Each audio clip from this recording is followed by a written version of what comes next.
আমি হাত দিয়ে যা ছুঁই তাই দুঃখ হয়ে যায়। বাংলাদেশের জনপ্রিয় সঙ্গীত শিল্পী হাসানের বিখ্যাত এই গানের দুই লাইন যেন আজ হুবহু মিলে যায় সাকিব আল হাসানের জীবনের সঙ্গে। দেশের সবচেয়ে বড় সুপারস্টার, বাংলাদেশের পোস্টার বয়, যিনি একসময় দেশের পতাকা উড়িয়ে বেরিয়েছেন বিশ্বের নামি দামি সব মঞ্চে, সেই সাকিব যেন এখন নিজেই নিজের ছায়া। গত 16 মাসেই বদলে গেছে অনেক কিছু। 18 বছরের গৌরবময় ক্যারিয়ারের মুদ্রার ঠিক উল্টো পিঠটা দেখছেন সাকিব আল হাসান। ক্রিকেটার সাকিব এখন পুরোপুরি রাজনীতির অংশ, আর রাজনৈতিক সাকিব যেন হারিয়ে গেছেন নিজের চেনা মাঠ থেকে।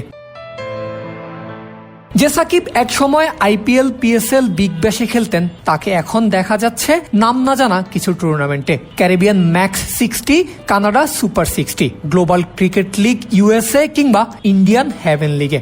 সাধারণ দর্শক তো দূরের কথা, দেশের অন্ধ ক্রিকেট ভক্তরাও হয়তো আগে এইসব লিগের নামও শুনেনি কোনোদিন। যেসব লিগে খেলতে গিয়ে সাকিব থেকেছেন নিম্নমানের হোটেলে, অনেক সময় পেমেন্টটাও পাননি। ক্যারিবিয়ান ম্যাক্স 60 লিগ তো মাঝপথেই বাতিল হয়ে গেছে পেমেন্ট ইস্যুতে। সর্বশেষ ইন্ডিয়ান হেভেন লিগ, যেখানে সাকিবের খেলার কথা ছিল, সেটিও শেষ পর্যন্ত বিতর্কে পড়েছে। আয়োজকরা প্লেয়ারদের হোটেল বিল না দিয়েই উধাও হয়ে গেছে, যদিও সাকিব এখনো ভারতে যাননি এই লিগে খেলতে। দেশের সবচেয়ে বড় ক্রিকেট স্টারের দেশে ফেরা নিয়েও অনিশ্চয়তা। তবে এর মধ্যেই খবর এসেছিল বিপিএল 2025-এ চিটাগং কিংসে খেলবেন সাকিব।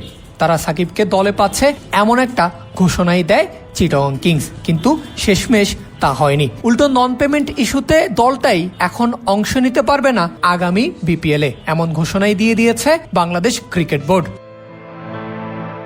সব মিলিয়ে যেন হাসানের সেই গানের মতোই, সাকিব যেখানেই ছুঁয়েছেন সেখানেই ধরা দিয়েছে বিপত্তি, আর সেই বিপত্তির সংখ্যাটা এখানেই থামে না। দেশের সবচেয়ে বড় ক্রিকেটার হিসেবে জাতীয় দলের সঙ্গে কন্ট্রাক্ট থাকা অবস্থায় শেষ কয়েক মাসের বেতনও পাননি তিনি, কারণ একাধিক মামলার জেরে সরকারের সিদ্ধান্তে সাকিবের ব্যাংক অ্যাকাউন্ট ফ্রিজ করা হয়, ফলে বিসিবিও দিতে পারেনি তার বেতন।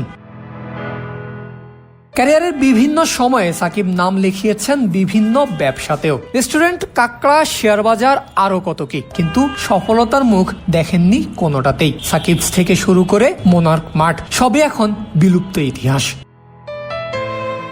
তবে সাকিবের সঙ্গে জড়ানো সবচেয়ে বড় নামটা আওয়ামী লীগ। 2024 জাতীয় নির্বাচনের আগে রাজনীতিতে নাম লেখানো সাকিব আল হাসান নমিনেশন নিয়েছিলেন আওয়ামী লীগ থেকে। এরপর সংসদ সদস্য নির্বাচিতও হন। তবে 6 মাসের মাথাতেই দেশে হয় গণ অভ্যুত্থান, ফলে সাকিবের দল আওয়ামী লীগই বর্তমানে বাংলাদেশে নিষিদ্ধ ঘোষণা হয়ে আছে।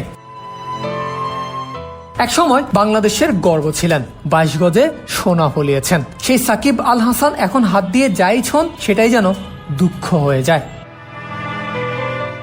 পারভেজ আল হাসান, ক্রিক ফ্রেঞ্জি।